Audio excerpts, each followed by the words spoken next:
Look at this. Somebody come look at this. Look at this. Somebody come and look at this. Yo, peace and blessings, family. How's everybody doing today? Peace and blessings. I hope everybody's doing well today. It's your brother Bunya at you with another quick hitter. I just wanted to discuss a few things, and I wanted to see if we can get some understanding on some stuff. So I'm trying to pull up a couple of pieces of information real quick so that we can come to some type of conclusion here. Where is this at? You know what? I should have opened this with something else. Hold on. Just a second.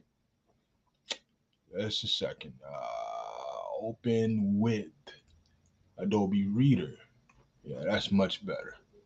Much better. Okay. So where's this information at? Oh, here we go. Here we are. Here we are. Peace and blessings, family. Peace and blessings. Yep.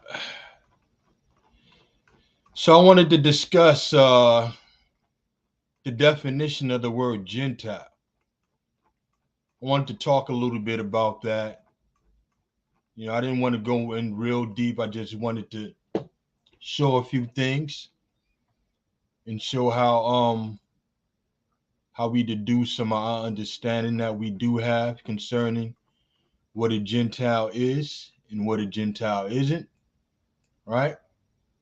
Now, I'll say this from the start. Contrary to popular belief, a Gentile does not denote any particular people. All right? I'm going to say that right off the bat. Hold on for 1 second.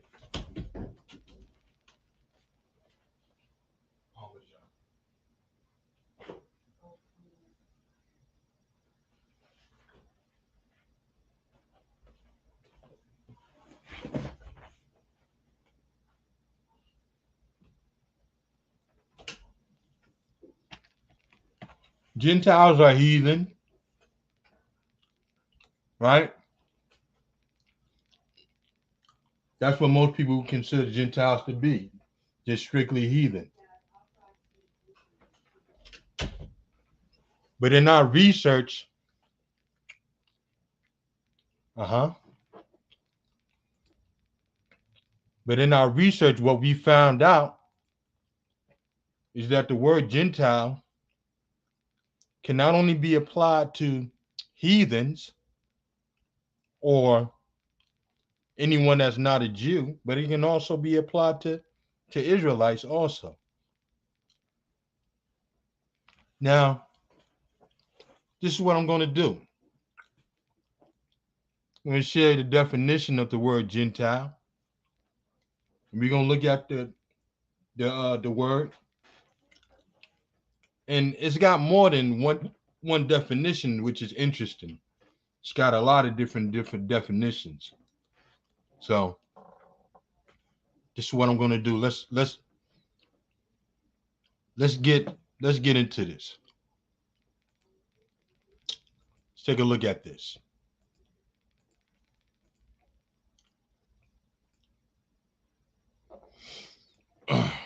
So I'm gonna go with the Bible first, and I'm gonna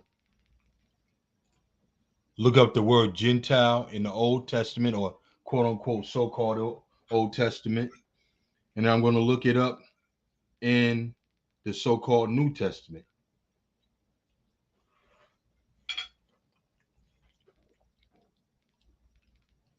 And we're going to see what the meaning of the word Gentile is. See if we can deduce from this information something tangible to understand. So let's go to the KJV first. And then let's type in the word Gentile. Take off that cap lock. Gentile. All right. So when we look up the word Gentile in the singular, we get Romans 2:9, and we get Romans 2:10, right? So that's the New Testament. So let's look it up in the plural and see what we get. So in the plural, we get both in the New Testament and the so-called Old Testament. So let's start with the first definition of Gentile we see. Start with that. Okay.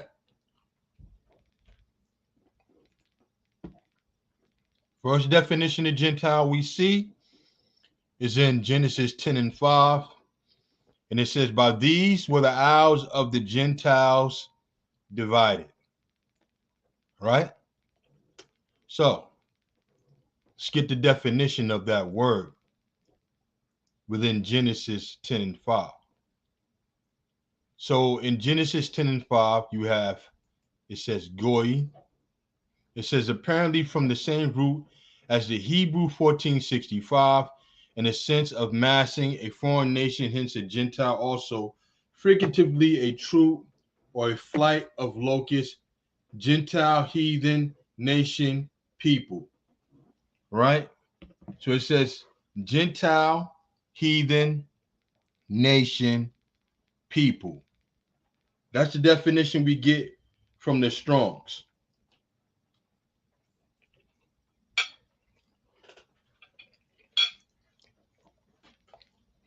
Now, let's take a look in the Brown-Drivers-Briggs definition of Gentile to see if anything else is revealed about this word. Because right now, all we know is it's a foreign nation, hence a Gentile. All we know is a Gentile can mean heathen, nation, or people. Now, notice it says heathen, nation, people. None of these things denote any particular racial group. It doesn't denote white people. It doesn't denote black people, Arabs, or whatever you want to call. Right? So just from first glance, you can say any nation, any people, any heathen, right, can be a Gentile. But let's see what the Brown-Drivers-Briggs says. So here we go with the Brown-Drivers-Briggs. And it says, 1, nation, people. And it's a noun masculine. And it says nation, people. And also the Hebrew name I forgot, goy. It says usually of non-Hebrew people. All right. So you got non-Hebrew people being excluded from that. But then it goes on and it says descendants of Abraham. So it says usually. Notice that usually there. That means that there are circumstances where a Hebrew person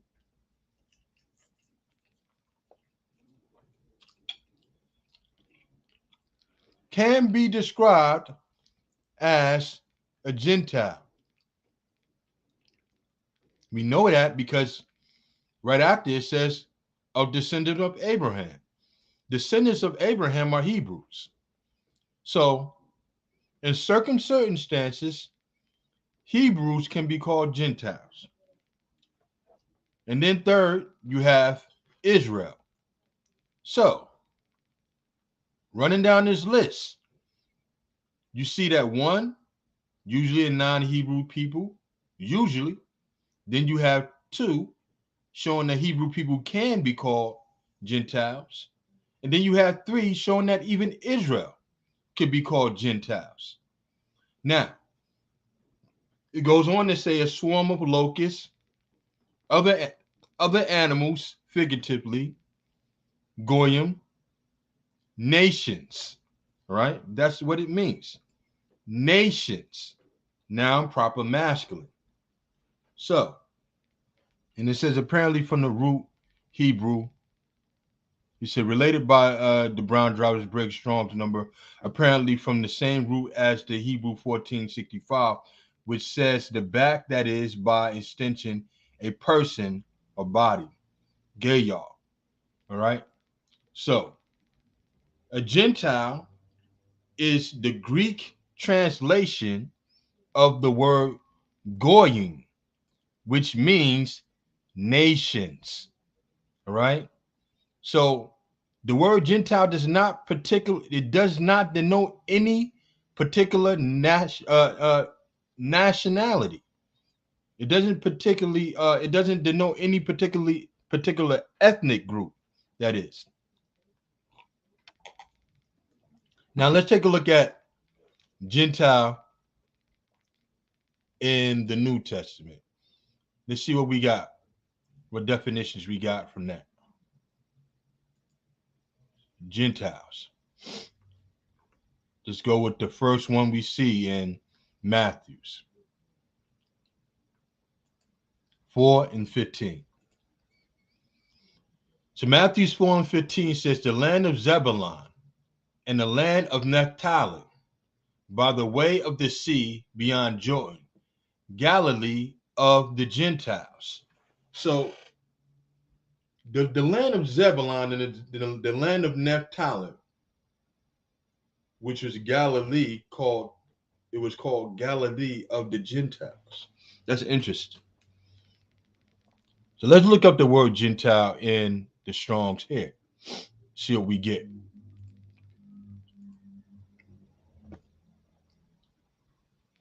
Gentile. And here we go.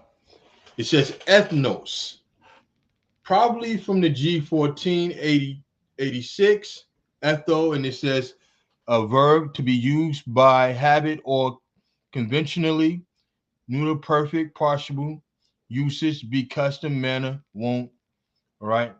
And it says a race as the same habit, that is a tribe, specifically foreign, non-Jewish, one, usually by implication, pagan.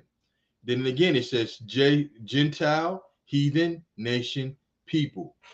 So here we have a whole other separate definition of Gentile according to the New Testament. But before we move on with this one, let's take a look at Gentile in the singular, because we only got one definition of Gentile in the singular, or two, which was actually in the New Testament also. So let's take a look at that and see what we get. Gentile, and that's in Romans 2 and 9 and 2 and 10. And this is what it says. Gentile. And it says Helen. And it says from the G1671, a Hellen, Grecian. It says a Grecian or inhabitants of Hellas. By extension, a Greek-speaking person, especially a non-Jew, Gentile, Greek. So that's almost four different definitions we've gotten from the word Gentile. All right? It's four different definitions. You have two different definitions within the New Testament.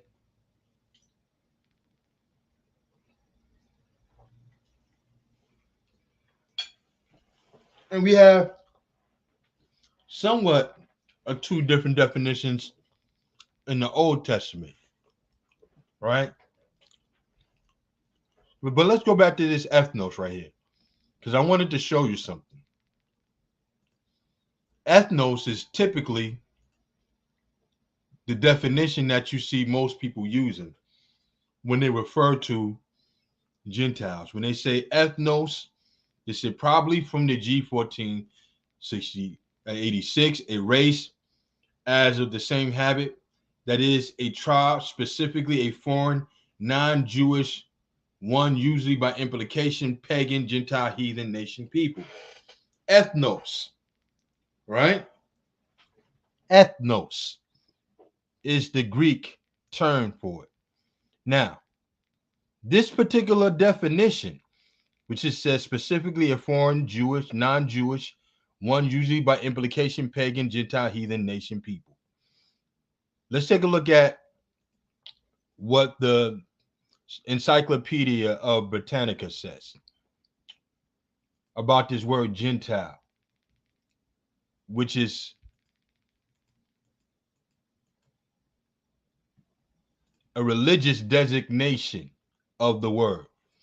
Notice it says Gentile, religious designation, right?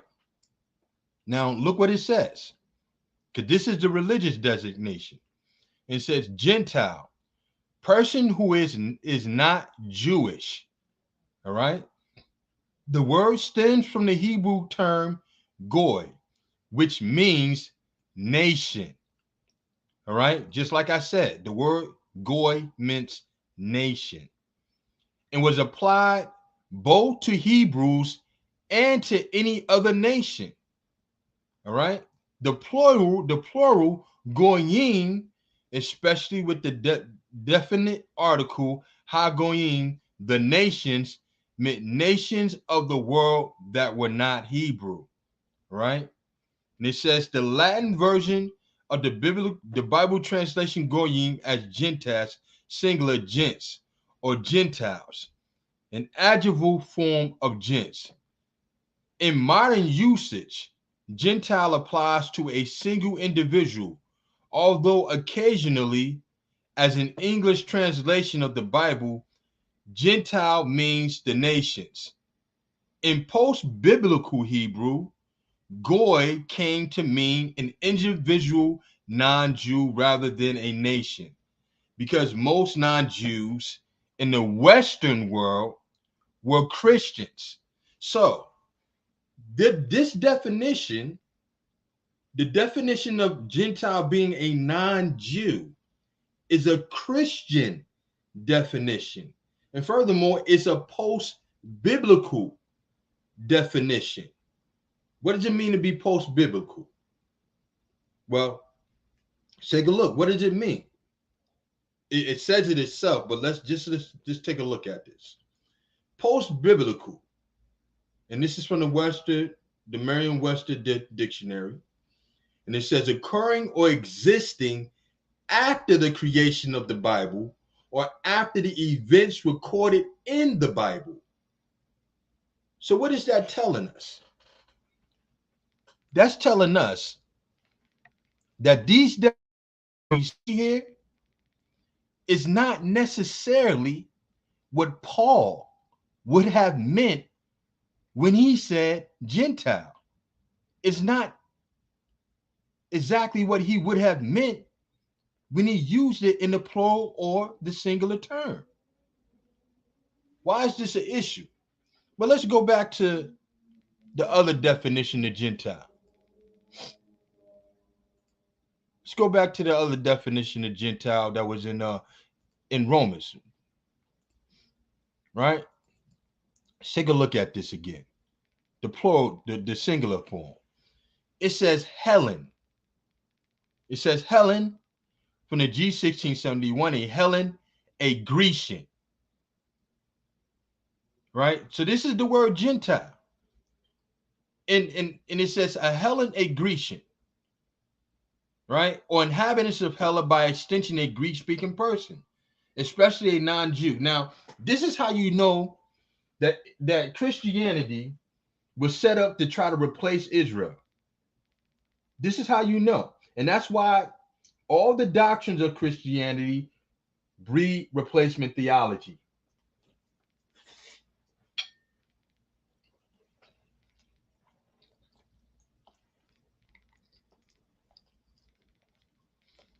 If you're calling yourself a Christian, or you're following the doctrine of Christianity, by virtue of what they look at as a Gentile, you are trying to replace Israel. Why? Because if Paul was sent to these Gentiles who were actually Israelites, and then you read in the New Testament the fulfillment of prophecy that was written in the Old Testament, and then you take that prophecy and apply it to another people. You are giving the children's bread to dogs. That's what you're doing. You're giving the children's bread to dogs. As Mashiach said, I am not sent but to the lost sheep of the house of Israel. Now, let's take a look at this word, Helen. All right? Helen, Hellenist. It says, a Hellenist, non-Greeks who spoke Greek, a term used specifically of Jews who made Greek their tongue and with it often adopted Greek ideas and practices. And then it has in reference Acts 6:1, 9 through 29. Let's take a look at that. Acts 6:1. Acts chapter 6, verse 1. Oh, wow, look what it says. It says, and in those days when the number of the disciples was multiplied, there arose a murmuring of the Grecians against the Hebrews. Wait, what? The Grecians against the Hebrews because there were widows, because their widows were neglected in the daily ministration. We got to see what that word Grecian means real quick. Let's take a look at that. Let's see what Grecian means. It says Hellenist, from the derivative of G1672, a Hellenist or Greek-speaking Jew, Grecian. So when we look at the word Greek, Gentile, right, and it says Grecian in parentheses, we know that these Greek-speaking Israelites were included with this definition. So you can't just say that a Greek person is a purebred Greek. But let's take a look at something else. Let's take a look at this one. Take a look at Grecian. Because there's a reason why they was called Grecians. It says Grecia, Grecians. Grecia is Greece, the home of the Hellenes. Greeks and Grecians, however, are to be distinguished. Greeks are generally those of Hellenic race. And it says Acts 16:1. And probably John 12:20. But the word may be used to indicate non-Jews. So it can be non-Jews also. And it says foreigners and aliens. Romans 1:16, Grecians were Greek-speaking Jews. So it says Romans 1:16 was talking about Greek-speaking Jews. Folks of the dispersion from areas predominantly Greek. So what we're seeing here is, and what we have to understand when we read the scripture, is that every time we see the word Gentile, every time we see the word Greek, every time we see the word Hellen, we cannot automatically apply to any ethnic group. You know what we must do? This is what we must do. We must go into the scriptures, go into the prophecies pertaining to Israel. And if that prophecy is being fulfilled within what we call the New Testament, then it is talking about Israel. It is not talking about other nations. See, but this is the issue that we are having amongst our community of people that are calling themselves Christian. They're going to New Testament scriptures and they're applying prophecy that belonged to Israel to another people. They are giving the children's bread to dogs. And that's what's going on. And that's just from a brief look at the word Gentile. Now, we don't have to We don't have to go into the word salvation. You know, what do we see consistently in the Bible? Do you see anybody getting saved and going to heaven? What do we see consistently in the Bible? Because everybody has this different definition of things. Salvation, all of a sudden now salvation is for everybody. What was salvation put in place for in the first place? What was the purpose of it? Was it so that the Most High would save everybody? Or was it so that he could save Israel and preserve the covenant that he made with their forefathers?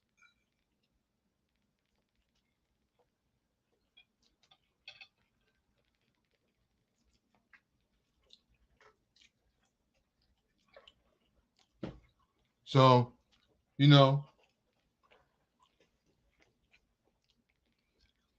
this particular topic is near and dear to me.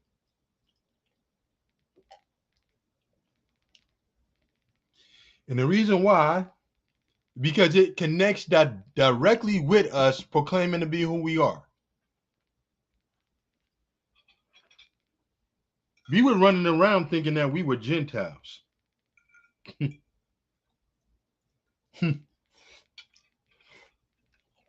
Hold on, let me say it again. We were running around thinking that we were Gentiles. And then we awoke and we found out that we were Israelites. So if we have a common theme with Israel going into captivity and being pillaged and destroyed and, you know, spoiled by other nations, why do we think that it's not possible for our people to be removed from understanding who they are when that's exactly what has been happening to our people? We just seen the scriptures showing that there were Grecians, that were Greek-speaking Israelites, and not just speaking Greek, but adopting the customs of the Greeks, the practices of the Greeks. This wasn't by mistake.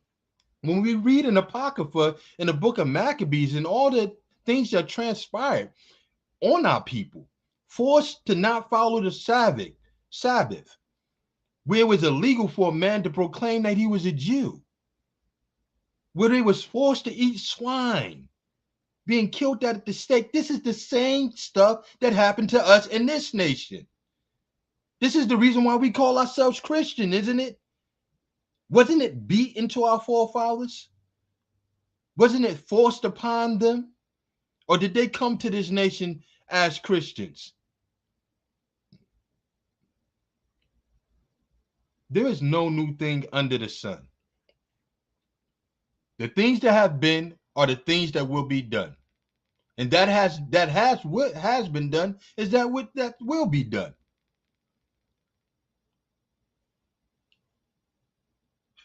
But I'm gonna say this, and I want to make myself absolutely clear. The word Gentile does not denote any specific ethnic group.